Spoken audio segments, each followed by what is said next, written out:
男孩利用瓶子作为浮漂，制作了一批新的钓竿，投放到水中，实现无人指手垂钓。这天早上，自强已在屋内忙活着，只见他正为新买的鱼钩穿线，线头太粗穿不进去的，就用打火机烧一下，一双手也不怕烫，将线搓得更细一些，穿过钓钩上小小的孔，再打上个死结，看上去还有长的一部分，再次祭出打火机一烧了之。这种解法即使没有绳头也能很牢固。接着他在鱼线中段打了个活结，并没有扎紧，可以看到为了制作钓竿，自强不知道从哪搞来了好多空瓶子，将绳结套在瓶口，这回也能大概看出来，这是把瓶子当浮漂来用了。分别绑好了这一堆的瓶子，自强把它们收进了背篓之中，出门之前换好胶鞋，又为门设置了2道门栓，这才拿起一旁准备好的细树枝，扛着它向着远处走去。一转眼的时间，自强来到了一段小河湾前，这里的水碧绿的，一看就不浅，前面也没有更好的地方。回头放下了这捆树枝，解开绑在上面的绳子，意外发现这里还有别人留下的钓具。不过现在不是研究这些的时候，拿出自己准备的瓶子，给这些杆子调转了下方向，以便能更加顺手地绑上绳子。本就很小心地分开彼此，但因为今天的鱼钩有倒钩，还是缠到了一起，费了点时间才解开来，熟练地挽了个绳结，套到树枝上。仔细看的话，还能看到每一根上都预留有一个凹槽，绑紧的绳子能恰到好处地嵌入其中，这样即使待会有鱼上钩，绳子也不会被轻易地挣脱开来。花了一些时间，自强把10个瓶子都挂到了杆子上，杆子则插进了松软的河沙里。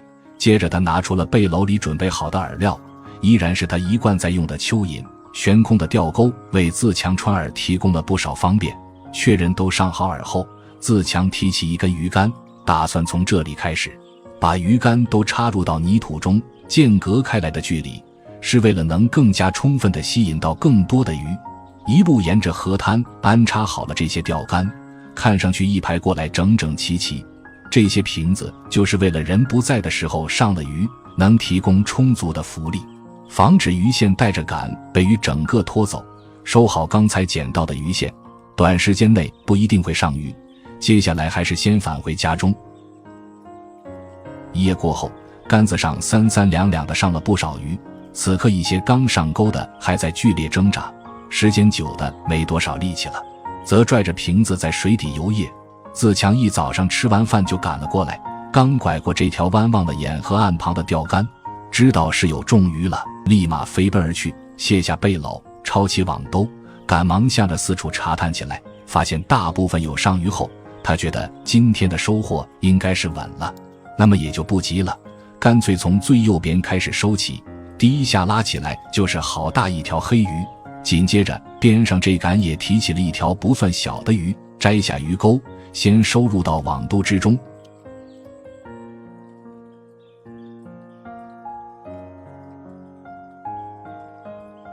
后面还有这一整排等着他来收呢。第3杆的鱼有点不想上来，一个劲地在水里扑腾。自强找准机会，一下把它提到了岸上。他也啧啧称奇，居然能钓到这么大的黑鱼。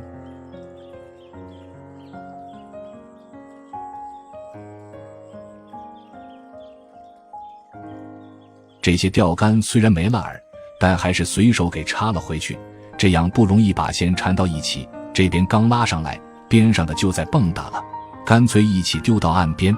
不得不说，这鱼钓得太容易了，条条都是大鱼，好在并不是每一次都有鱼。在最后拉起来一条后，确认后面都没有鱼了，自强提着袋子放到了河水里洗了洗。对于今天的收获，他非常满意。这回需要赶快去村子里卖掉这些鱼，至于鱼竿就等到卖完了货，回家的时候顺道路过再收回去也不迟。男孩点燃稻杆，用烟熏走蜜蜂，不惜冒着被蛰的风险，从树洞里掏走了好多蜂巢。这天早上，自强打开门看了眼，今天又是个阴天，这样的天气就非常适合外出。于是他穿戴好装备，用2根竹竿、里外各一根卡住门，确保一般的野兽进不来。自强迈着轻松的步伐向着远处走去，才来到一条山道旁，就四处张望了起来，开始寻找今天的目标蜂蜜。想要找到蜂蜜，先要找到蜂巢。要找到蜂巢，首先你得看到附近有蜜蜂出没吧。一路寻找着，不知不觉就来到了小溪里。自强聚精会神地向着两侧树丛里望去，想要在满眼的绿色植物当中找到蜜蜂的踪迹，那可一点也不简单。沿着这条小溪的河滩一路往上，在经历了半个小时的一无所获后，终于是让他发现了一点端倪。这处竹子边上飞舞着几只小蜜蜂，自强赶忙挽起裤脚，向着对岸探查而去。上了这个坡，又钻过一个树丛，他也是发现了这些蜜蜂的源头。飞来飞去的蜜蜂全部钻进了这个小小的树洞之中，看样子里面的空间一定不小。自强出于谨慎的考虑，还是先放下了裤腿，尽量减少暴露在外的皮肤，偷偷摸摸地靠近，做贼似的瞄了一眼，确认这里有货。他赶忙退到一边，从背篓里拿出一捆准备好的稻草杆和打火机，对着一端点着了火，既不能让火烧着，又不能让它彻底灭了，控制在只冒烟没有明火的状态是最好的。轻轻地吹着气，想要把烟吹进这个洞里，可能是这些稻杆太潮湿了，没用多长时间就没了火星子。不过自强并没有重新点燃，而是拿起了柴刀，打算把这棵树边上的杂物除去，好让他看清这些蜜蜂到底躲在了哪里。随着这些枯枝落叶以及碎石泥土的清空，露出了这段树桩本来的模样。自强不由分说地抡起柴刀劈砍了起来，只是几下功夫，这个老树根直接碎裂开来。虽还看不到里面的情况，但多少也能猜到其内一定是空心的，蜜蜂的老巢想必就住在了这里。于是自强换了个位置继续输出，想要尽快地弄开这个树罐子，里面可是有满满的蜂蜜在等着他。不知道是刚才烟熏产生了效果，还是这回劈砍造成的震动，里面的蜜蜂都爬了出来，密密麻麻地占满了树干。不出所料，没有任何防护的自强被蛰了，疼得他直咧嘴。这时他想起来还有没用完的稻草，赶紧拿出来点燃，放到洞口处熏熏。几分钟后，蜜蜂已经爬满了树干，想必是已经都被烟熏出来了。自强再次挥舞起柴刀，对着上还连接在一起的地方砍去。差不多了以后，他直接上手，也不怕再次被蛰，对着这节树根猛掰起来。花了一些功夫，里面的蜂巢终于露出了真容，而满满的蜂蜜就藏在蜂巢的网格中。丢掉里面的碎木屑，自强忍不住捡起一块蜂巢塞入了嘴中。这种天然的甜味吃起来令人陶醉。炫下这一小块后，自强打算收起这些鲜，保不齐再被蛰一下就亏大了。拿出一个大塑料袋，几次三番想要取出蜂巢，都被蛰得缩回了手。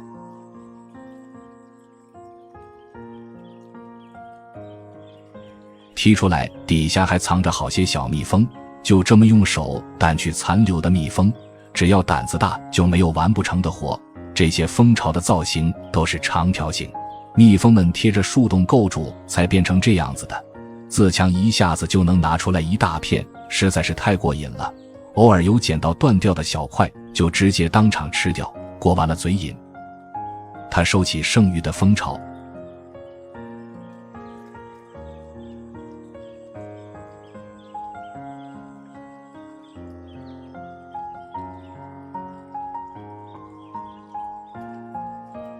绑好塑料袋，虽然不讲武德，偷了他们的家，但那是为了生活。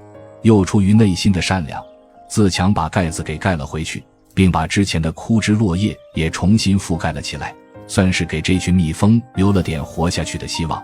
做完这些，自强才钻回树丛。刚才吃了好几块蜂蜡，又甜又齁嗓子，顾不得溪水是否干净，举起来喝了几口，这才舒服一些。返回到对岸，他辨认了下方向，向着村子里走去。趁着天还没黑，得赶紧把这些蜂巢卖掉。来到老地方，自强把蜂巢取出来，放到了塑料布上。这种黄灿灿的颜色，路过的人看到一定很诱人。果不其然，一位骑着小电驴路过的大哥看到这些蜂巢，眼睛就挪不开了。即使在当地，这也算稀罕货，更何况还是野生的。大哥直接买走了一大块，找过了钱。自强继续等待起来，仔细看他的脸，眼眶的位置已经有点肿起来了，看来有被蛰到不少下。接着路过的大妈买走了一小块，自强等得有点无聊，自己抠起小块吃了起来。还好没多久，另一位大妈就走了上来，再晚点来怕是要被吃掉好些。大妈看这些野生蜂巢品质都是极好，直接全部打包带走。今天的货虽然不多，但价值还是不错的，也为自强增添了一笔不小的收入。男孩组装起古老的捕鱼工具，并在里头撒了些饵料，靠着这个班增抓捕到了好几条鱼。这天一早，自强背着背篓就出了门。今天他没有直接去山里搞货，而是先来到了村子里，停在老奶奶家门口看了眼，门是开着的，但前屋并没有人。自强只好推门而入，老奶奶正在喂鸡，直到自强来到近处喊了她一声，奶奶才意识到有人来了。自强直接说明了来意，大概比划了下，奶奶也明白了他在说什么，来到屋内，从房梁上取下2件东西交给了自强。这是一套有点年头的捕鱼工具，奶奶教了一番怎么使用后，自强背起这2个东西和他道了声别。奶奶叮嘱道捕鱼的时候注意安全，自强回头应了声好，就离开了老奶奶家。一段时间过后，他顶着大太阳来到了一段河湾前，这里碧绿幽深且水流平静，一看就是个捕鱼的好地方。于是自强把东西放到一旁，展开来我们才看清，原来这是一张网，4个角各绑了根竹条。他把网里顺后，拿起竹条插入到了对应的竹筒中。这不就是国内也能见到的班增吗？也叫做班蒸或者班网。农村小河里发大水的时候，还能见到有人用这玩意捕鱼的。每当遇到这种情况，边上总会围满人，每次起网时观看的人比捕鱼的都要来得兴奋。不过这回这里风平浪静，要怎么才能让鱼儿跑到网中呢？为此他也是一早就做好了准备，家中带来了一袋子玉米和糠粉混合在一起，在网里灌入点水，揉搓成了一袋子糊糊，捏成团抛在了渔网之上，丢了几团也足够了。这么一袋子饵料不可能一次性下完，自强带着剩余的回到了树荫底下，坐下来慢慢等待鱼儿跑进网里。过了好一阵子，他抬眼望去，发现有条大鱼在水里吃饵，顾不得放下手中的袋子，就跑到了近处。可等他提起来，鱼儿已经跑得没了踪影，看样子还是速度不够快。再次打上窝，这回他准备认真地盯着水里，一有风吹草动就可以赶过去。不过可能是等的时间有点长了，不知不觉就被别的东西分散了注意力。等他回过神来，已是发现又有鱼进网了，赶紧跑过去提起来。这回总算是没让鱼跑掉，端着整个装置来到了岸上，收起这2条贪嘴而又不幸的鱼。自强重新把网下了回去，抓起2板补了下窝，带着鱼回到树墩前坐下。过了一会才意识到自己怎么把鱼给放到了这样岂不是一会就咽气了？赶紧带着鱼护放入到水中，还好短时间的离开水，这2条鱼还活着。这个捕鱼方法好是好，就是要一直盯着这点有些麻烦，所以偶尔溜溜号算是缓解下紧张的神经。不多时，自强好像又发现了什么，捞起网，里面果然有条大鱼，甩在地上，不指挥渔网，自强才跑来收起鱼，放到网肚之中。刚回来坐下，他想了想，又给网里补了点料，不如一次性多撒点，看能不能抓到条大的。回来坐下，这回他变得专心致志起来。足足过了半个小时，水底下终于是有了动静，一条大鱼缓缓地游进了网里。正当他想吃时，自强已经蹑手蹑脚靠了过来，一把抄起扳正，运气还不错，和他打算的一样，果真是条大鱼，丢在地上又怕蹦走。算了，还是赶紧把鱼护拿过来。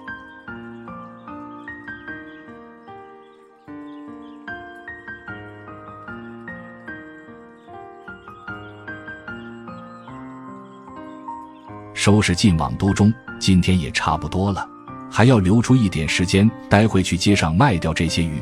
3下5除2拆掉扳正，将其恢复成带来时的模样。自强带着鱼和这套捕鱼工具，踏上了返回村子的路途。不过还没走出去多远，他居然看到浅滩上静静地趴着一条鱼，直到自强走近了也是一动不动，当即瞅准机会，像投掷战斧一般丢出了手里的柴刀，精准地砸在了鱼脑袋上，迅速按住捞起。真是意外之喜，还是条挺大的黑鱼，就是不知道到时候卖给人吃了会不会影响智商。自强收起鱼，继续赶路。回到村子，夕阳将人的影子拉得老长，他随意找了块地方，放下自己的行头，又把鱼都摆了出来。他想起来今天出门并没有带秤，回去拿太麻烦了，倒不如去附近村民家里借一台来用用。这一家的大哥毫不犹豫地把秤借给了他，看到自强是在这卖鱼的，当即来了兴趣。问过价格后，他还是选中了这条纯死的黑鱼。等了一阵子，又一下子卖掉了2条后，自强直接收起了剩下的鱼，还掉秤，带着鱼和扳正准备往老奶奶家去。才走了一半路就遇到了他，赶忙送出手里的鱼，还真是个懂得感恩的小家伙，隔3差5就送点东西给这位收留过他的老奶奶。奶奶接手过自强肩上的扳正，两人各自向着回家的路走去。男孩在河道上拉起一根绳子，绑上带有瓶子的钓钩，结果给他钓到了条巨型鲶鱼。这天一早，自强就已经起来，他又在鼓捣上次钓鱼用过的这堆瓶子，每个瓶子上都绑了一根线，而线的一端则绑了钓钩。可以看到这回的数量明显要多了一些，应该是这几天回家的时候顺道又捡了几个。整理好了瓶子，自强先把一卷尼龙绳收进了背篓之中，接着把所有的瓶子都装了进去，背起背篓，打算出门去寻找合适的钓鱼地点，拿下晾衣杆，安插在门户上充当门栓。一切安排妥当之后，自强消失在了不远处的树林中。等他再次出现，已是在一条小溪前，钻出茂密的茅草地，一脚浅一脚深地进到了溪水中，观察了一番周围地形，在脑子中就有了大概规划。今天他要做的是一串排钓，所有之前准备好的瓶子和钓钩都会由这条绳子串联在一起。只见自强找出绳头，把它绑在了一旁的竹枝上，而后牵着绳子横穿过河道，来到了对岸。这里有一截长在水中的树桩，正好给他用来固定这条绳子。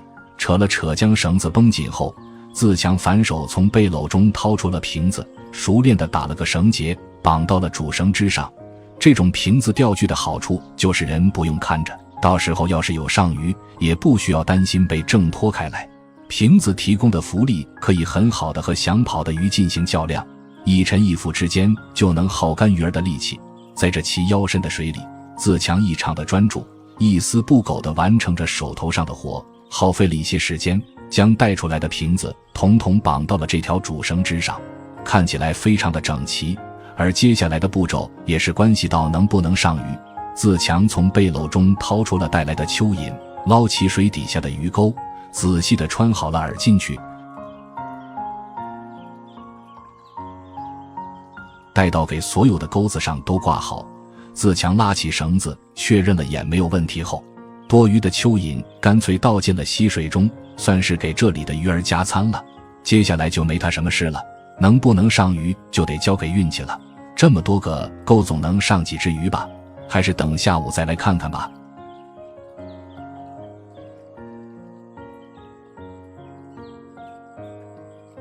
吃过了午饭，自强迫不及待地回到了这里。虽然没什么用，但他还是挽起了裤脚，下到水中没走几步，水就到了腰间，还是弄湿了裤子。刚靠近瓶子，就看到底下有条小鲶鱼，正拽着瓶子到处游，拉出来查看。不料边上不远处还有条更大的，自强瞬间来了精神，赶紧从背篓里拿出网兜，先将这条大黑鱼半个身子塞到了里面，再解开鱼钩，这样就能万无一失，确保不被其跑掉。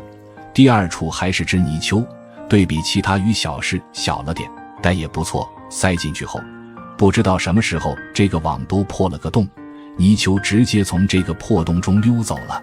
自强并没有发现，不然还得心疼1秒钟。每到了收获的时候，总是最快乐的时间。不过并不是所有的钩上都有鱼，自强也不在意，凡是有鱼的钩，不管是大的小的，都收入袋中。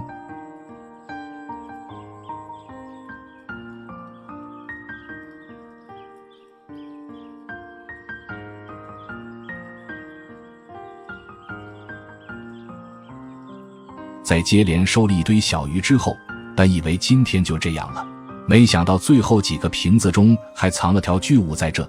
看到这么大一条鲶鱼，自强都有点愣住了，也不知道是怎么的，居然没有给它逃脱掉，反而是一副精疲力尽的样子。看样子他不是没有想过逃跑，而是试过了，根本挣脱不开。自强想要拦起他，反而被溅了一脸水。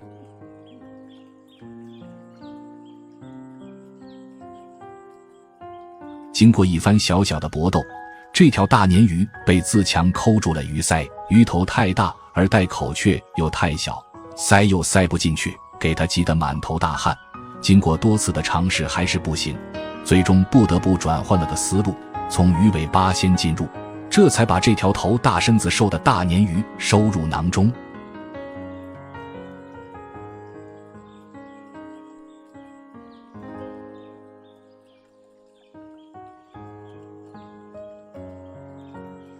捡回刚才慌忙之间丢掉的瓶子，重新绑回到绳子上。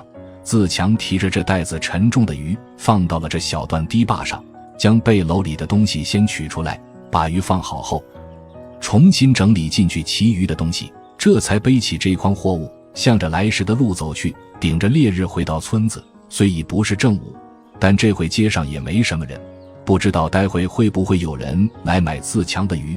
在这块唯一的树荫底下摆好了货，还没收拾好，对门的大哥看到自强来摆摊，立马就过来捧场了。看样子之前的担心是多余的，村民们还是很照顾他的。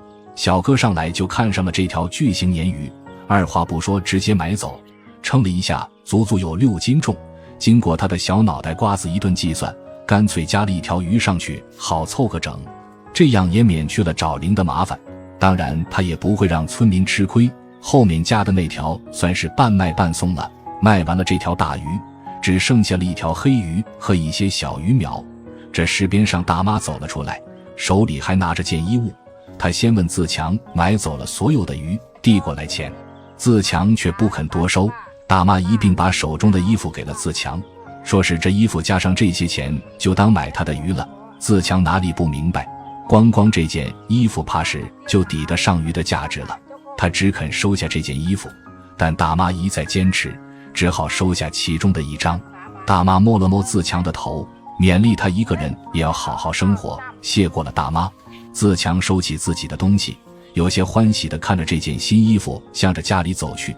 大妈这一家子真的很照顾他，自强也是在心底默默地感激着他们。自强再次开启了渔民模式，他撑着竹筏在湖中撒下网，着实捕到了不少鱼。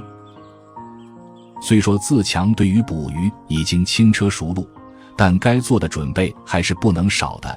只见他先包了一根光滑的长木棍出来，回到屋内拿出用塑料布包着的渔网，带着杆子来到了竹筏上，用桨推了下岸边，竹筏顺势滑了出去。在他熟练的操作下，顺利地掉了个头，一路驶过湖心，来到了一处稍窄一些的湖湾。自强解开渔网，带出绑着瓶子的端头，这时再推一把岸边，就可以顺着竹筏划过的痕迹，慢慢地放下渔网。今天的网是之前的那种排网，以前也布置过好多次，对此已经了然于心。在横跨了半个湖面之后，自强已下好了网，接下来就可以用带来的木棍敲击水面，以达到驱赶鱼群的目的。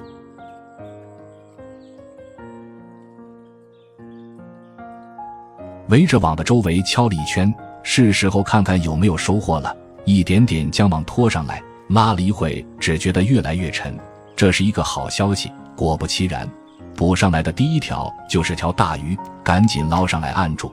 这时他才想起来，今天出门的时候好像忘了带网兜，这要怎么收起这些抓上来的鱼呢？好在他也不是没有办法，竹筏上还有一根绳子，兴许可以利用起来。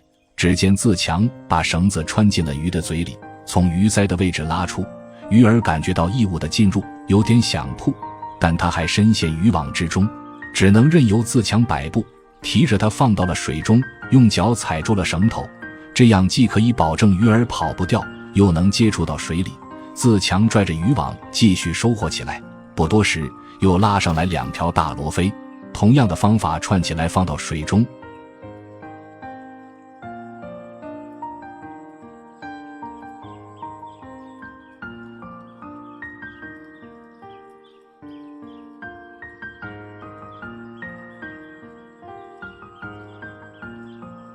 随着渔网的逐渐收起，绳子上绑的鱼越来越多，不说别的，这成串的鱼光看着就很过瘾。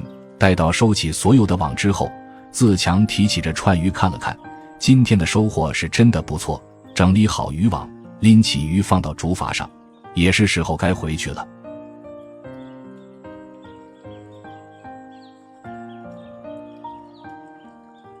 回到屋子里放好网，顺道取出背篓。自强背着这筐鱼向着村子走去，在老位置停下，摆好了鱼。这边自强还在解绳子，一位阿婆已经在边上围观了起来，看着这些鱼都怪新鲜的，那就来上几条吧。找回了钱，自强送走了第一位顾客，这才有时间把鱼排成了排。接下来各路村民纷纷登场。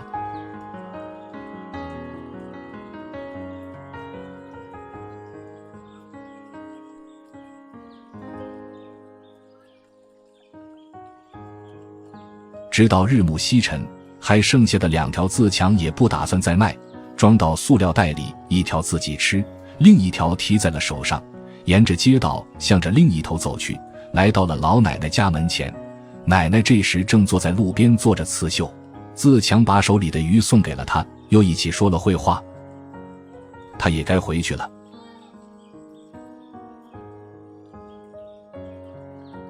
时间来到几天后，自强扛着上回制作的鱼叉来到了一条小溪前。相较于在湖里捕鱼，他更喜欢在这种山间的河流里打野，毕竟这样来的更有趣一些，赚了钱的同时还能收获一份快乐。才下到水里，就发现了今天的第一个目标，不过没有扎中，一路追寻着鱼儿的踪迹，来到了河水碧绿的深水区。在这里想要找到鱼可不是那么容易，好在他的运气一向来不错，有条不知死活的鱼出现在了岸边，那么决定就是它了。随着自强快准狠的一击，锋利的鱼叉轻松地刺穿了鱼的身体，鱼儿只能委屈地撇撇嘴，算你小子狠。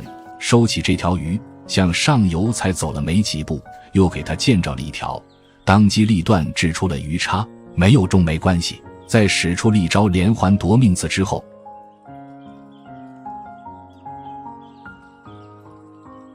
成功逮到了他，又怕鱼跑了，直接冲进了水里，一把将其捞起。不愧是霍获了那么多期鱼的自强，各种抓鱼的手法已是愈发的熟稔，用力过猛导致鱼叉都有些歪了，不过这些都是小问题，掰一下回去就解决了。叉鱼就那么几下功夫，往往时间都耗费在找鱼身上了。沿着河道一路往前，穿过一片浅滩，爬过几块大石头，也是终于让他找到了新的目标，瞄准了半天，一下扎出。好消息是插到了，但并没有击中要害，还是给这条鱼跑了。又试了一次后，连鱼叉都给干歪了，鱼早已跑得没了影，这也没有办法，只能继续往前。横穿过溪流，又是在走过一片乱石滩后，给他看到了条大鱼，这下倒是很准，一下就搞定了这条鱼，提着它来到岸上，收进鱼篓之中。自强想了想，今天的收获已是不错，也是时候该回家了。